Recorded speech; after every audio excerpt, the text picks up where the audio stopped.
Website traffic is super important, but what's equally important, or possibly I would argue even more important, is how long people stay on your website. So a bunch of quick hits to your site from your Instagram account or from a Google search is awesome, but only awesome if those people hang around long enough to get to know your business, what you sell, and how you can help them. So the more time someone spends on your site in a single visit, the more likely they are to return later, the more trust you're building with them, the more likely they are to see you as an expert and to learn something from you, and the more likely that you'll get sales from this website traffic. So in this episode, I'm giving you 6 specific ways that you can change your website really to get people to hang around on it longer, to get your audience to just really soak up your website, have fun on it, and create a really engaging experience for them. So let's dive in. Hey guys, it's Elizabeth McCravy, and you're listening to the Breakthrough Brand Podcast. Each week, I'll bring you workshop-style trainings that teach you how to stand out online, design success from the inside out, and create a breakthrough business.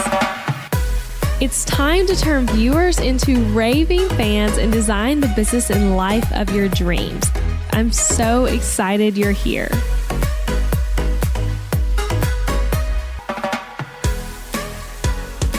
Hello guys. Welcome back to the Breakthrough Brand Podcast. I'm Elizabeth McCravy, and I'm so excited you're here. And fun thing, I think this is like the first time I've ever, maybe not ever in this many episodes, but I'm recording this episode on a Saturday afternoon. I actually just went out running errands and I bought a Christmas tree, a 9-foot Christmas tree that I'm really excited about that's still sitting in the car. And I'm recording this on a Saturday though, because next week, midweek, I'm going on vacation with my brother-in-law and sister-in-law and my niece. And then obviously my husband Adam is coming as well.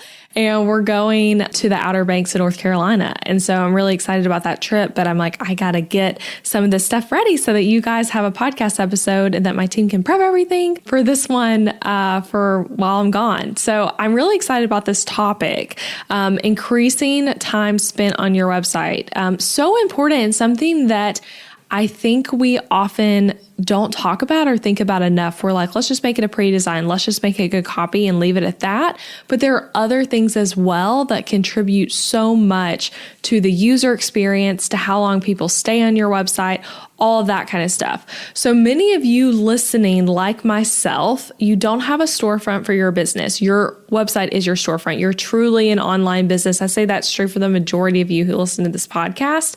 So similar to how if I were to spend an hour shopping at, let's say, Home Goods, an hour there, I'm very likely to buy something. Versus if I were to walk into Home Goods, stay there for 2 to 5 minutes, and then exit, I probably didn't buy anything. And there was probably actually a reason that I left so fast, probably not being satisfied with the experience. Like today, when I just went and bought this Christmas tree, I came in there with research, I shopped around, and I left having spent money. If I had just been in and out, it was likely going to have been because of a bad experience because I didn't find what I was looking for. So an hour of shopping or, even 30 minutes, you better believe that person is finding some good things. And so your website's the same way as that storefront. So time spent on your website matters more than those quick hits that end up leaving quickly once they get on there. So when we think about search engine optimization, I know you guys love to hear tips on this, but all of this stuff we're talking about relates so heavily to that because Google does care about engagement on your site and they will rank your website based on this. So let's say, just hypothetical situation, you ended up on the first page of Google for one of your dream search results. You're on the first page, people are clicking to it, but then everyone who clicks to your site from Google immediately clicks that back button back to Google. And that tells Google that you didn't provide what you said you were providing. People weren't happy with what Google showed them, and Google wants people to be happy. That's how they've stayed on top as a search engine, is because they're giving people relevant results to what was typed in.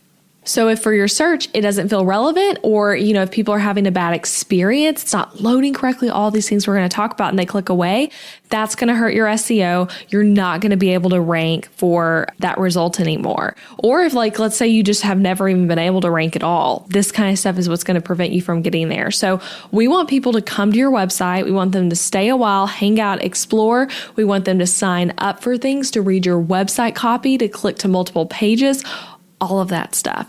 And for context, I want to give real quick, and then we're going to get into this first tip. But if you're new here, I'm a website designer. For context, I know this podcast talks about so many different things.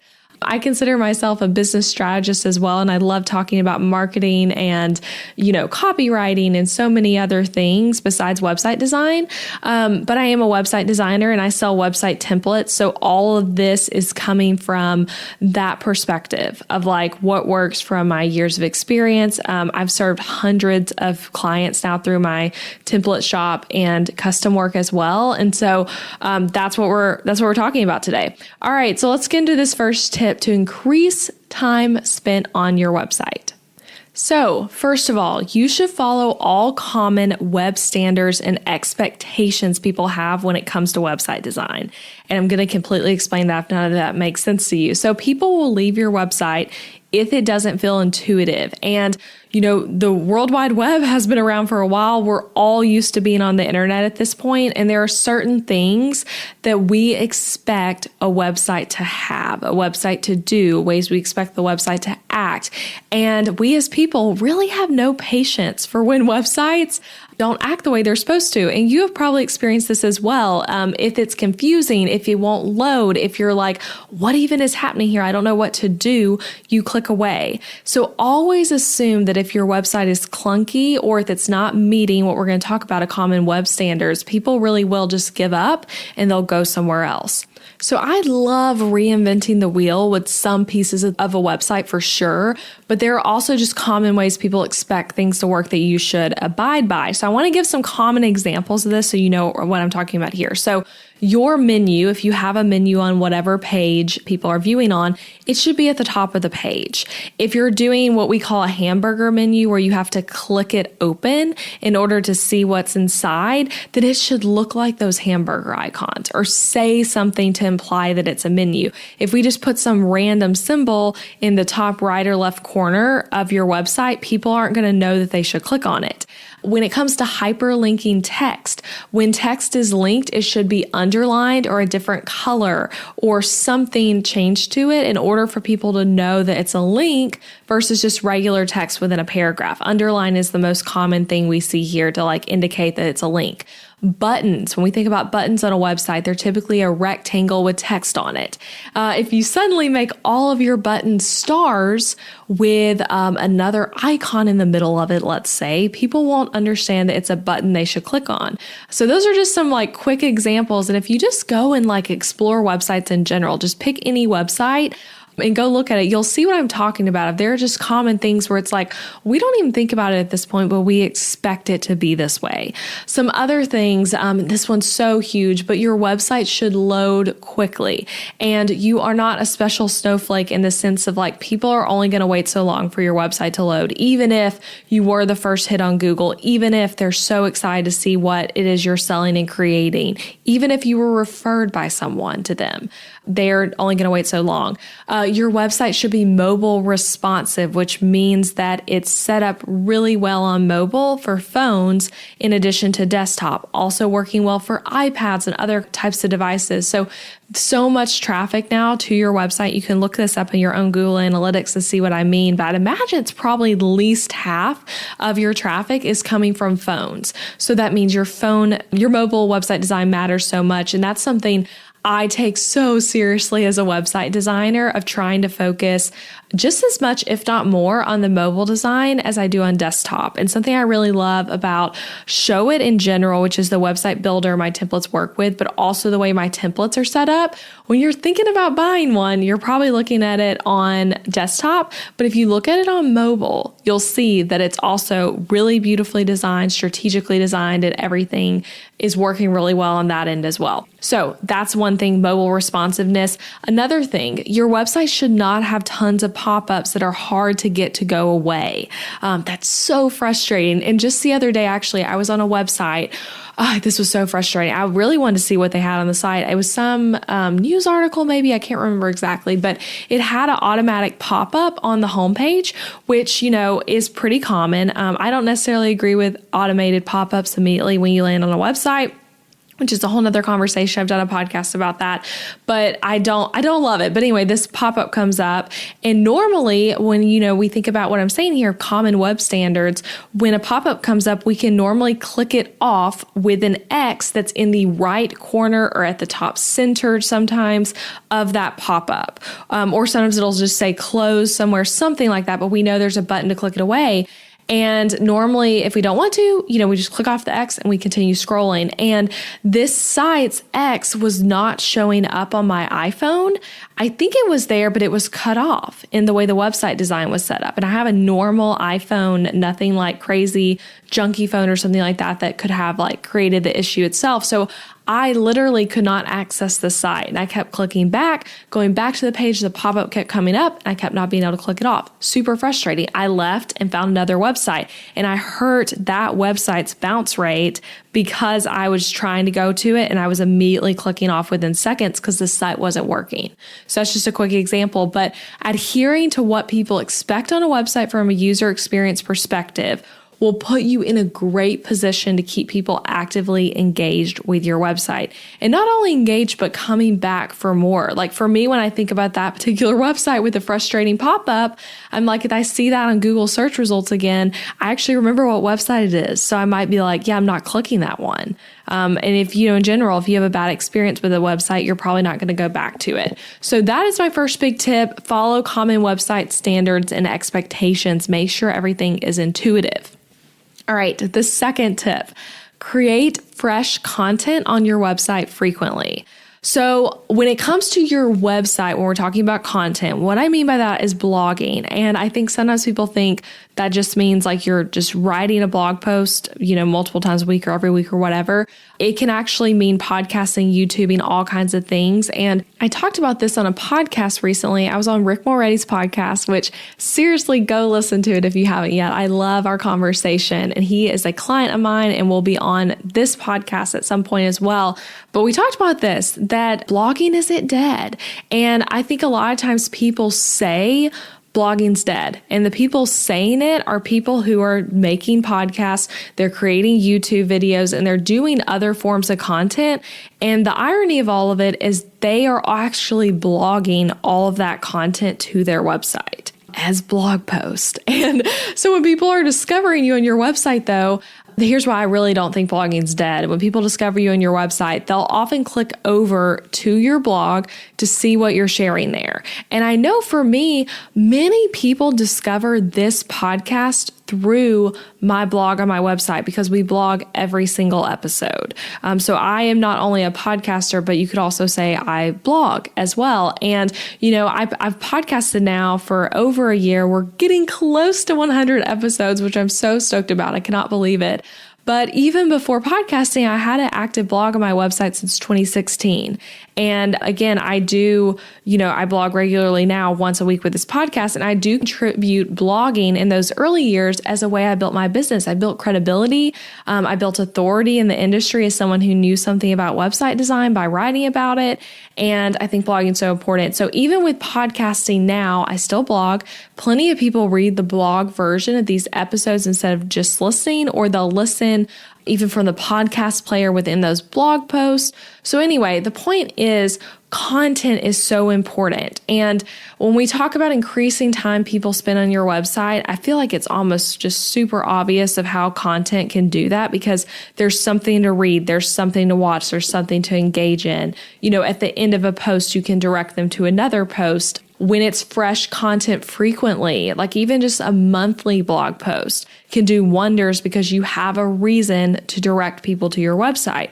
Whereas a common problem I see is that people might launch their website, they make a huge thing of it, of like, oh, my new website's here, yay, let's all celebrate, go look at it.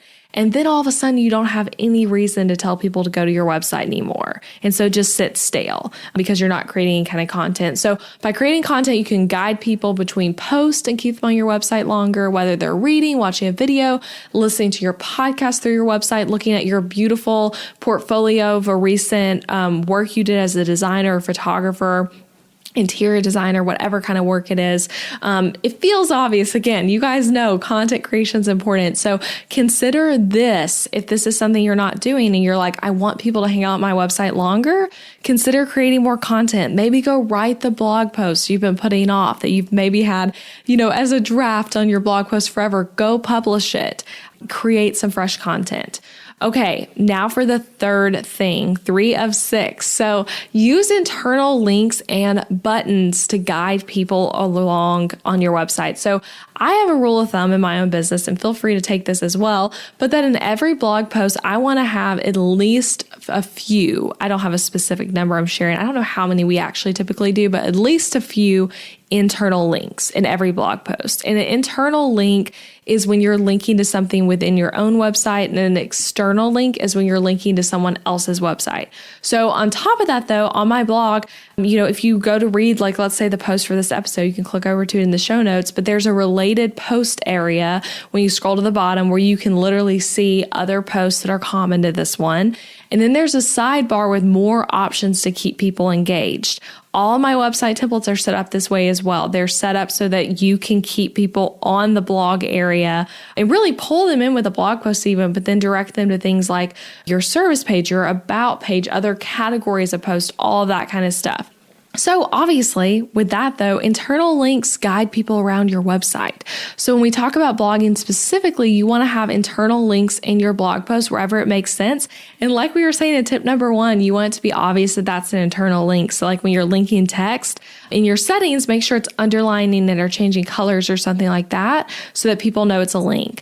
Related posts at the end of each post is amazing as well. And then on your website in general, if we want to talk just outside of blogging with this tip, you want to always be telling people where they should go next through calls to action. So guide them to another page on your website when they get to the bottom of that page that they're on. In your footer, which is on every page of your website, you should always be having something there to guide people to. It might be links within your own site or, opting in for a freebie or something like that.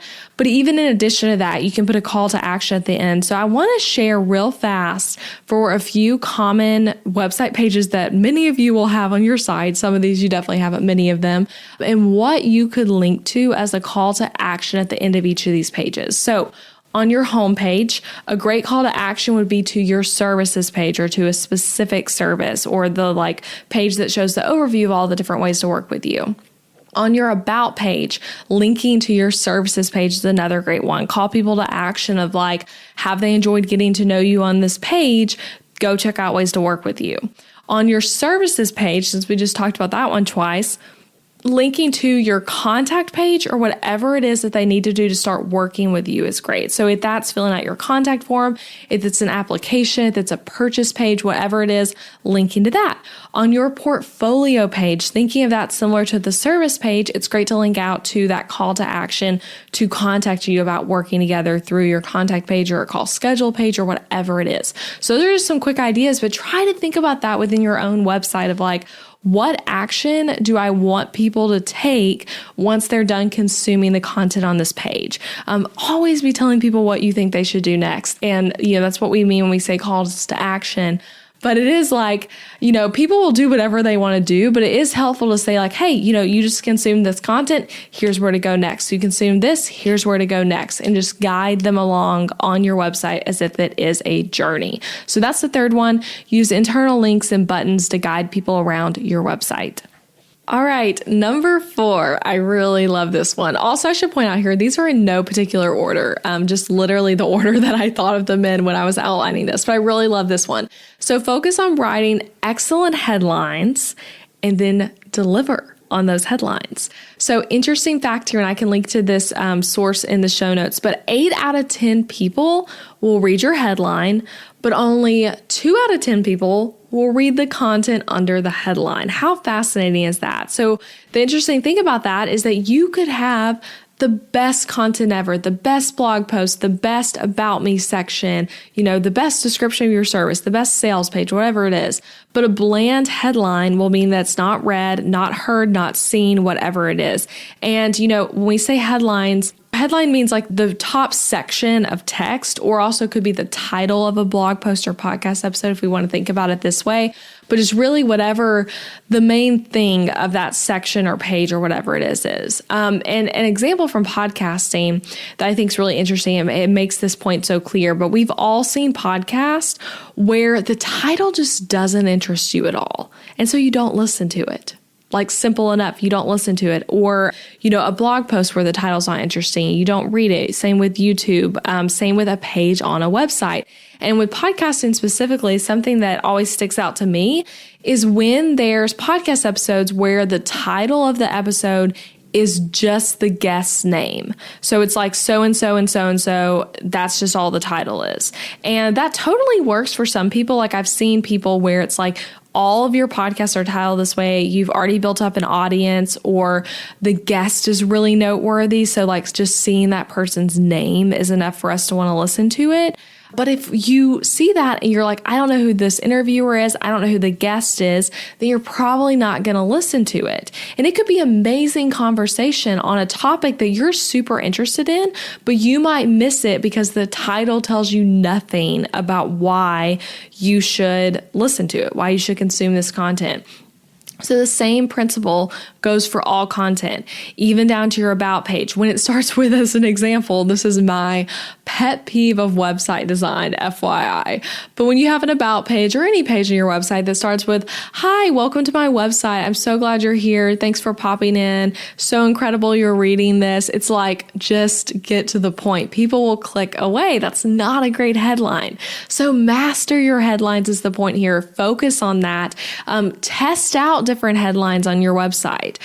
Same for podcast episodes, whatever it is, but test it out and change it based on what you see working and not working. If you think a blog post as an example, if you're like, this blog post is really great, but like, it's not ranking on Google, people don't really seem to be reading it, they click to it, and then the bounce rate, they just bounce away. Try a new headline and see if that changes anything. For podcasting, that's so huge of like seeing, with this episode, like I have a headline in mind, but we could end up needing to change it later if we feel like it's not resonating with people. So with a headline, a few tips here. I have actually some few like quick headline tips in a moment, but another tip for writing it, write the headline concept before you start writing the content. Basically, what I mean by that is come up with the promise first, and then make sure that the content you're writing aligns with the promise that you're saying this content is going to bring. So like with this episode as an example, I don't have the exact title, also called a headline. I mean those interchangeably. You might have noticed that already as I've talked through this, but I don't have that nailed down to a T yet as I'm creating this. But I know what my promise is. My promise is I'm giving you tips that'll help people stay on your website longer. So as I was outlining this and thinking about what tips to share, I knew they needed to relate back to that particular promise. So that's just helpful to keep in mind. Work on that first. And I also recommend writing a few headlines and seeing what sounds best. And it's often not going to be the first one you think of. So try a few out. Like, when we think about, let's say your about page, since I used that as an example a moment ago, try out a few things at the top of that page when you're writing your website copy. See what works, see what resonates with you, and then you can always change them out. Okay, so some fast headline tips though, for writing headlines. First tip I have for you, make a promise in your headline and then be sure to deliver on the promise. But think about it as a promise of whatever that thing is that the headline's for that's going to deliver that, and make sure you deliver. And when we talk about keeping people engaged on your website, coming back for more, delivery on the promise is so huge. So if they're intrigued by your headline, but then they start reading it, it has nothing to do with the headline, or it's like, yeah, this actually isn't going to help at all, they're going to leave. But if they start reading it and then they're like, oh yeah, this matches up perfectly with what it said it's going to do, this is actually exactly what I need to hear, then they're going to stay. So make a promise in your headline. Another tip, use list and odd numbers for your headline. So list in general just it's so digestible. People really like lists. They feel easy to consume. It gives a clear outcome, maybe more than a non-list when it comes to headlines. With this particular episode, I think we'll end up doing 6 ways, 6 tricks, 6 tips, something like that, in the way it's titled. Then using odd numbers. The thing about this, it's so fascinating to me when we think about psychology and marketing, but people like odd numbers. And here's why, here's what research thinks the reason is, at least, is because it feels more natural and authentic. Which, funny enough, with this episode, I'm using 6 instead of an odd number. I could have gone 5, or I could have added another one and done 7. For me, 6 is actually more authentic because I'm just like, this is actually just how many tips I have. But with marketing, people do see odd numbers as more natural and authentic because they're not rounding to get to that even number. So for example, if I have 9 ways to do something as my tip instead of 10 ways, it feels more real. There's just something about it that it's 9 and not 10. I didn't add an extra to get myself to 10. I just had 9. So when you think about that with headlines, consider using odd numbers.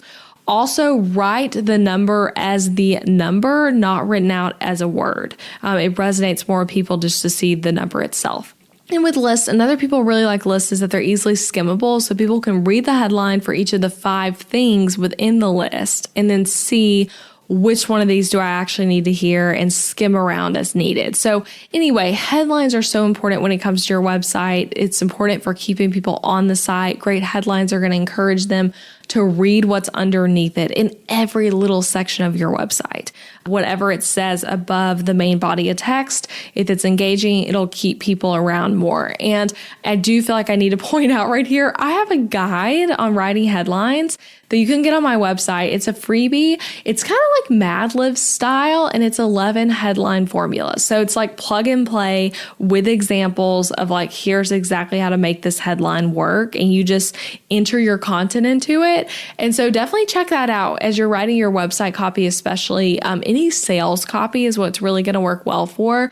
But it's a really great freebie. Tons of people have downloaded it at this point, and I even reference my own freebie sometimes for writing website copy. So go to elizabethmccravy.com/headline, just all one word, headline, and you'll be able to get that. And I'll link to that in show notes as well. But that will also help you with this particular tip. All right, so number 5, don't make people hunt on your website for important information. So I always just love to tell people your website is not a treasure hunt, so do not treat it like one.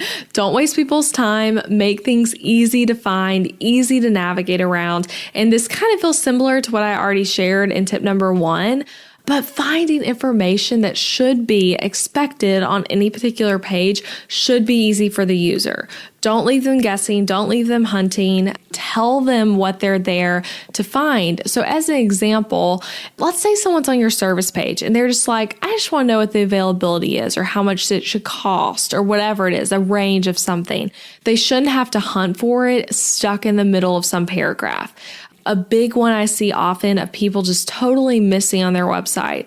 If your location is relevant at all to someone hiring you, looking at you photographers, when I say that information should be really easy to find on your website, not buried in a paragraph about your family and your dogs on your about page. It should be multiple spots, front and center, so people can see, hey, I'm interested in hiring you, but I live in Nashville, wondering where you live. They need to be able to figure it out. So tying this back to time spent on a website specifically, and this is a really short tip here, but if they can't find what they're looking for, just in a few seconds, short attention spans, guys, they're going to peace out and go find someone else who can give them what they're needing. So make sure information is clear. And here's just a quick rule of thumb to kind of help you guys with this. If you're like, Elizabeth, I don't really know if it's easy to find. Go to any page on your website. Maybe go through all the pages right now when you're done listening to this episode, but just ask yourself, when someone's consuming this content, assuming they actually really consume it and you have your website set up in such a way that people will really read it, ask yourself, what information is most important on this page? What will people be wanting to know next? And is it easy to find?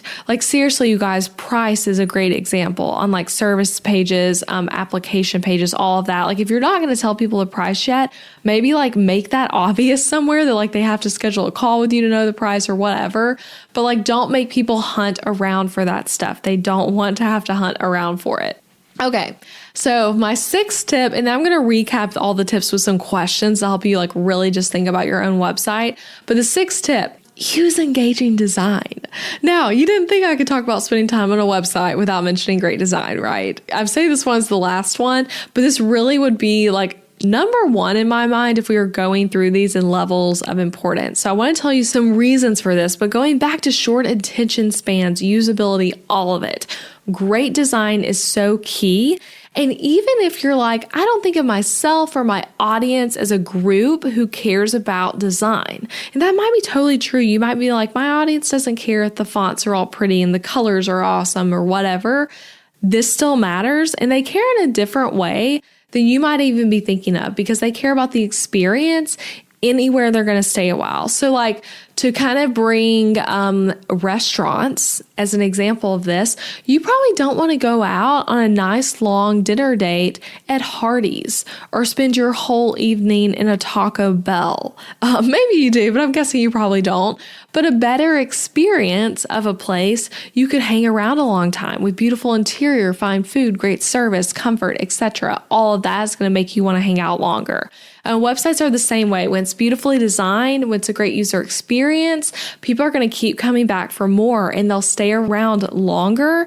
That's beautiful, that's engaging, intriguing, all of those kinds of things. So it really does matter. The design matters. Even if you're like, I don't really care about design at all, it still matters because it contributes to the overall experience. It contributes to how people see your brand and business overall.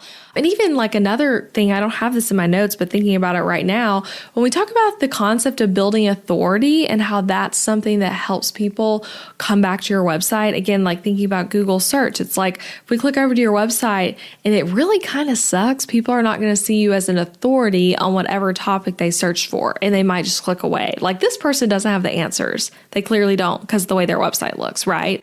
So ask yourself, if your website were a restaurant, making me hungry talking about food right now, would you want to spend the evening dining there? Would you want to go there for your birthday dinner? I know that's a funny analogy, and I hope that makes sense and isn't lost on you all because I know it's kind of a weird analogy, but design matters so much.